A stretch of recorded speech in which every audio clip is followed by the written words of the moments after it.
there was a report on the news where it said that Iranian missile debris landed near Al-Aqsa Mosque. It seemed like they were getting ready to push that story out that Iran was the one who bombed Al-Aqsa Mosque. JD Vance may not be running for president in 2028 now after Tulsi Gabbard resigned like 3 or 4 days ago. I think this is just the first step to the greater goal. I think you were completely right earlier. I saw a short clip of what you were saying. They want to eradicate and destroy the masjid. And that's why he was able to get elected in 2016. A lot of people think it was all about Russia and all that. Here, this is the biggest thing to take away. This is like a lot that has to do with the uranium, which is like the crux of this war, allegedly. No, you may very well be right. It looks like Trump is desperate to start it back up again. Even though at the same time, it seems like he's desperate for peace. He has to fumble both of the ideas. But, you know, an important caveat is I don't think Iran would actually strike the Holy Mosque, right? I mean, they do. Shiite Muslims do coincide or identify canonically Masjid al-Haram and Masjid Medina, or Masjid Quba and Masjid al-Nabawi, to be a part of their theology as well. So it's not that they would hit missiles on the holy mosques.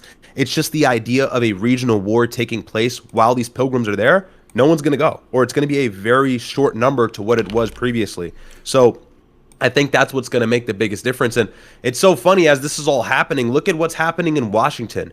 Apparently, and I don't know if you've seen this, JD Vance, we'll talk about that. That was crazy. JD Vance may not be running for president in 2028 now after Tulsi Gabbard resigned like 3 or 4 days ago. Rubio. Rubio looks like he's running. It already looks I'm telling you, I'm trying to tell people. I'm like, look, neither of them will get my vote. I hate both of them.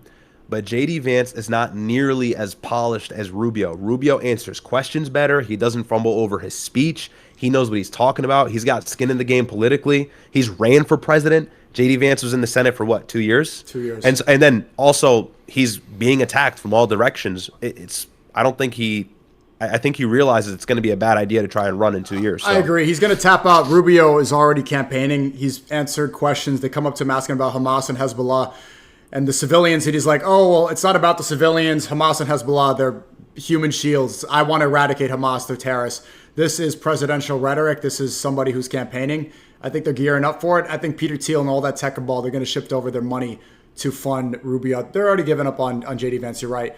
And speaking of, I remember during Epic Fury, there was a report on the news where it said that Iranian missile debris landed near Al-Aqsa Mosque. It seemed like they were getting ready to push that story out that Iran was the one who bombed Al-Aqsa Mosque.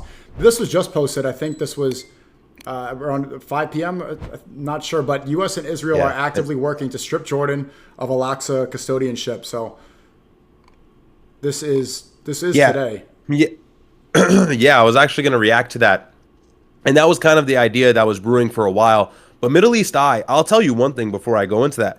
Middle East Eye, they are a little progressive, I find, but they are really good with like the niche headlines that people need to know that the mainstream media brushes under the rug. Like they'll talk about something that no one's talking about, and it'll be the biggest bombshell story. So they're always doing good work. But yeah, I had that pulled up on my end here. It says the U.S. and Israel are actively working to strip Jordan of its historic custodianship over Jerusalem, Aqsa. And I think this is just the first step to the greater goal. I think you were completely right earlier. I saw a short clip of what you were saying. They want to eradicate and destroy the masjid. Ben-Gvir, the national security official of Israel, who's a very far-right Israeli Zionist, always parades his anti-Muslim entourage at the Aqsa front and tries to insinuate the idea that it's going to be the third temple. This is what they do. They provoke us with the ideology that they're going to destroy the mosque by sacrificing the red heifers. This is all a part of the plan. So it's one small piece after another. It's a domino effect.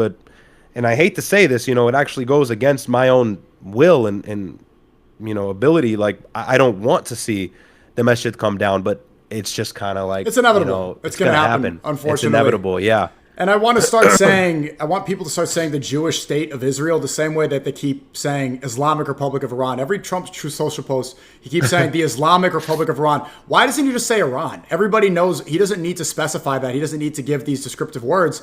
So if they're going to talk about it this way, one, we could say the Jewish United States or the United Jewish State, but especially Israel. Instead of trying to get away from saying Jewish because people are afraid, they love saying just Israelis, just Zionists. Well, it is the Jewish state of Israel. This is an ethno state. Iran is not. So if they're going to keep saying Islamic Republic of Iran, I will keep saying Jewish state of Israel and see how they react. They're going to start saying it's anti-Semitic, but the On the inverse, you don't see people make the same complaint. Well, allegedly, my brother just said that the ADL now clarified saying Israel dragged the United States into war in Iran is anti-Semitic now. So, like, yeah, you literally can't breathe without being anti-Semitic. It's pretty crazy. And I guess this is important. This is a little bit more into the weeds here, but here, this is the biggest thing to take away. This is like a lot that has to do with the uranium, which is like the crux of this war, allegedly. Yeah, they're really good. They're really fast in the news. This guy follows like some crazy Telegram page. But these are all the stipulations for a 60-day ceasefire extension. So that's how you know we're going to start the war back up. But it mentions uranium, and really the U.S. ask is to seize all of Iran's uranium, which is the ability of them to, or really the item that they need to make a nuclear bomb. They're enriching at 60%. Weapons grade will be 90%. And so they're kind of close, but not all the way. And Trump said this on Truth Social today. Yeah, actually today at 5:45, he said the enriched uranium will either be immediately turned over to the U.S. or to be brought home and destroyed, or preferably in conjunction and coordination with the Islamic Republic of Iran. And look, like he has to be provocative saying that again. Destroyed in a place or at another acceptable location with the IAEA or its equivalent.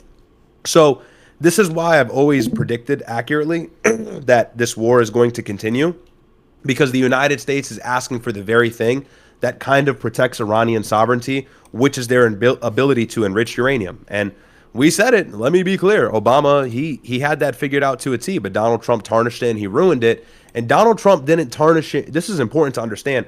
Donald Trump did not tarnish and ruin the JCPOA because he thought it was a bad deal. And he even said that, I think, before he was elected in 2015. He said that because he knew that's what was going to earn him the presidency in 2016. If you say, as your banking running statement on the debate stage, to be elected and get all of the donor class money from the powerful Israeli lobby, if you say, I want to pull out of this deal that's going to guarantee Iran remains powerful by funding their proxies because we release sanctions on them as a result, you're guaranteed to win. And so Donald Trump ran with that, and that's why he was able to get elected in 2016. A lot of people think it was all about Russia and all that.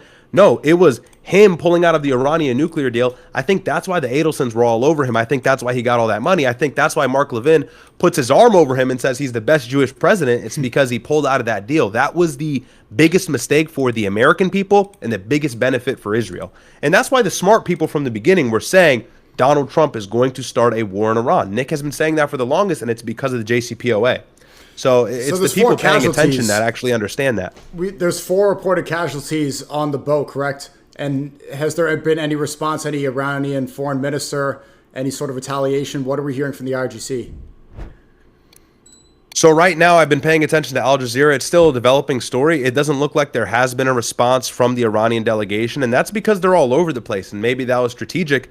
The delegation, the parliament speaker, and the foreign minister, Abbas Araghchi, are in Qatar right now, if my details serve me correctly. And so they're not even all together to really make like a joint statement. However, I'd pay attention to their Twitter accounts. They're probably going to say something very soon here. And this is what the U.S. does. We bomb them, then we step back and say, oh, no, don't worry, ceasefire is still going.